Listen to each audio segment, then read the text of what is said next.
Hey there, Aaron here with Sandvik Law Life and Legacy Planning. I want to talk to you today about a kids protection plan. Now, I talk about these a lot, but maybe I haven't talked about one in a while in a video blog like this. Maybe you haven't heard me talk about it before. So I'm going to dive into really what a kids protection plan is and then talk about circumstances where you would want one.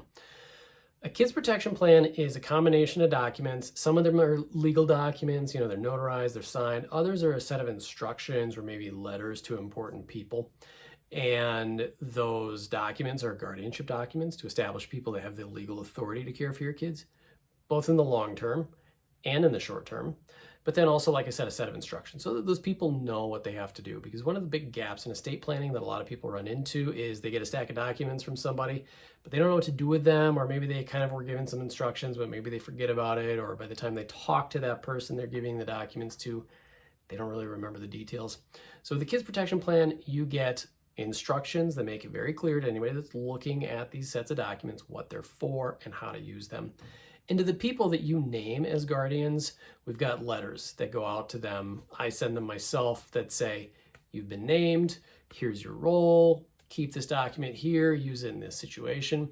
So that the burden is not on you to remember all of this stuff and to send it out, because that's where so many different plans, not just kids protection plans, but any type of plan that's documented, a lot of times that's where they fail, is the documents don't get where they need to go. So anyway, that's kind of in a nutshell what a kids protection plan is, but you might still be wondering, like, okay, why do I need one? What does it do? How would I use it? Okay, so I mentioned the long-term and the short-term guardian issue.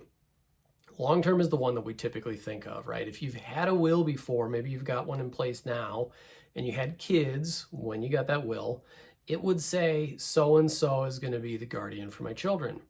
What I find most frequently when I review wills that other people have prepared is that it names one couple or one individual, and that's it. There are a few problems with this.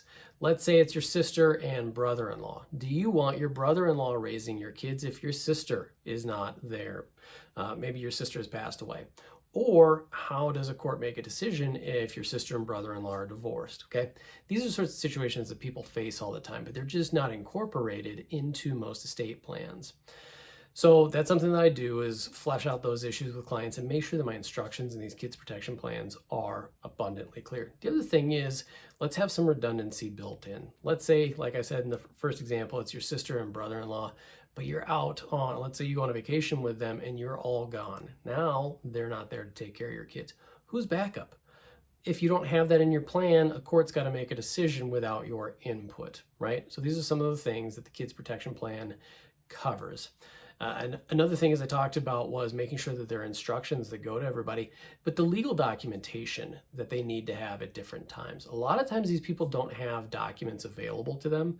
So think about a scenario where you're in the hospital for a week, somebody else has to step in who's a short-term guardian. Do they have the authority to pick your kids up from school? Do they have the authority to take them to the doctor's office? These are issues that you can have documentation for that's going to facilitate them being able to take care of your kids in your absence. So if you've got any questions about this, there's a lot more that you can talk about.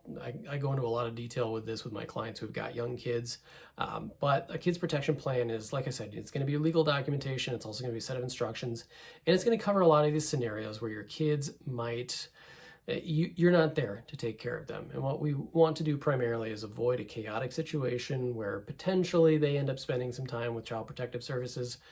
Not because somebody did anything wrong, but if law enforcement comes to your house and there's not a parent available, your babysitter probably doesn't have the legal authority to care for them for a week, right? So reach out if you got questions. Otherwise, I will talk to you later. Thanks. Bye.